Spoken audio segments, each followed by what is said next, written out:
Hey everyone, a bit of a random video it is today. So I do an awful lot of research for my patients, especially when I've got complex patients, which I have quite a lot of. And I have one particular patient that I've been looking to do lots of different things with. And one of those things is trying to make sure that their lung capacity is as good as possible, and that we are really expanding the lungs, trying to get into the intercostal muscles, all the little tiny muscles in the chest, and really expanding and kind of really feeling that we're filling up the lungs from the bottom, not just the top. And breathing exercises are not new to me, and certainly not new to you if you come to my yoga and meditation classes. We do a lot of what's called pranayama, which is just a fancy way of saying yogic breathing. So we do a lot of breath work. We do a lot of like counting of breaths and holding breaths and lots of different ways of breathing. And the what I'm going to talk to you about today is something called breath stacking. And what that basically is instead of breathing in fully to start with, we kind of do it incrementally. So you breathe in a little and you hold, and then you might breathe in a little bit more, and a little bit more, and a little bit more, and then you let it all out. So as we're breathing in, we're generally breathing in through the nose. And as we breathe out, I want you to imagine that you're almost breathing through a straw. In fact, you can actually get a straw if you wanted to, and breathing out through the straw, out through the mouth. So benefits of doing that, as I've described, what it's really good for. Benefits, particularly now, this is good for anybody, by the way. So I'm telling you about physical benefits, but I'm also going to tell you about mental benefits as well. So physically, it's really good for helping the lungs to clear themselves of secretions. And you'll be thinking, secretions? Well, if you've got a cough or a cold, I've got both at the minute. And you know, you'll have mucus and maybe coughing up loads of rubbish. And actually, sometimes it's quite difficult to get that up. Sometimes it kind of just gets stuck. So by breath stacking, sorry, I'm going to cough, it will actually assist in your lungs trying to get rid of any secretions that are sitting there, usually in the upper apices. So it's very, very good for that. Like what said before, it's about opening and expanding the chest, really getting every part of the lungs to work. Because if we are either in a compromised position, so perhaps our seated posture is poor. So I'm thinking of my own mother here. She is pretty much confined to a bed or a chair, so she doesn't really mobilise. She's lost the use of her legs through dementia. So she generally breathes really quite high up in the upper apices of the chest, and very rarely does her breath get right the way down into the bottom, which means that she is at a much greater risk of things like bronchitis, so chest infection, pneumonia, pleurisy, because lungs need to expand and contract, and if they don't work, then they're going to end up with problems. And the first line of problem is generally a chest infection. So this is really good for helping to prevent things like that as well.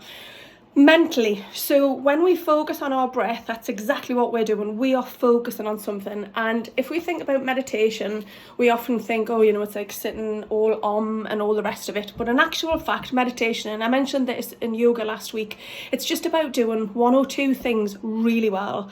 And in this instance, we're just breathing. That's all we're doing. We're just going to breathe really, really well. We're not going to do anything else. We're not going to do anything fancy. We're not going to be thinking about blue skies or heart-filled shapes or I don't know, anything. We're just going to breathe. It is as simple as that.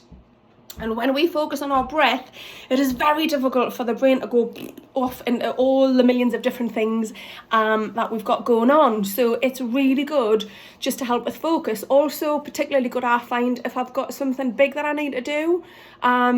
So if I've got, I don't know, a bit of writing up of notes that I'm not fancying because they're just blowing my mind a little bit, or if I've got some research to do that I've been putting off, procrastinating over, then it's really good for me just to spend a couple of minutes, not even that, 30 seconds to a minute, breath stacking, really getting my focus and concentration back in line, and then I've got a bit more clarity and I find that I can generally tackle things a little bit better. So let's breath stack and we'll do it together.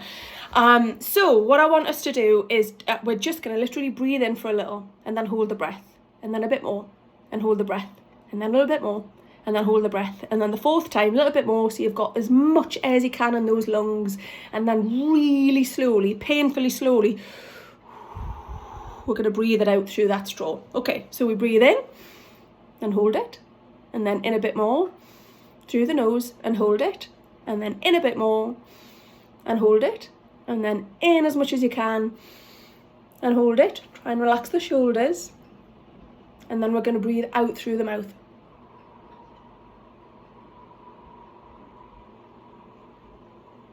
As slow as you can, and then when you get to the very end, you're really going to push it out, and by pushing it out you're going to pull your abdominals in and get all of that last bit of breath out. So we'll do that again. So it's breathing in through the nose a little, and then a little bit more, and then a little bit more, and then as much as you can, dropping the shoulders, and then out.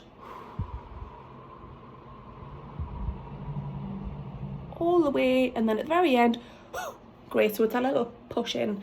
You might only want to do 3 or 4 rounds of breath, and honest to goodness, that is enough to make you feel better, to help the cough and secretions to be cleared, just to open up the chest and just give your mind a little bit of clarity and a little bit of space. Have a go, share it with folk. Really good to get kids on board with this as well. If you've got fractious kids that are all over the place, or maybe they're just like really finding it hard to kind of focus on one thing or another, it's actually good just to get them to sit and do this. I usually put my hand on their chest as well, so I'll put one hand on my chest and one hand on theirs, and we breathe in together. Or sometimes I'll sit back to back with patients as well. Sounds mad, but they can feel my breath, I can feel their breath. And that can feel really quite nice and really nurturing as well, because it's something that we can do together, and it just helps to settle everything down. It works on the parasympathetic nervous system, slow down Kelly, which means rest and digest. So it's like, so it's a little bit of balsam for the soul. I hope you find this useful. Please share it with anybody that you think it might help, and as always, I'm grateful for any feedback or anything you want me to bleat on about next. Take care now. Bye.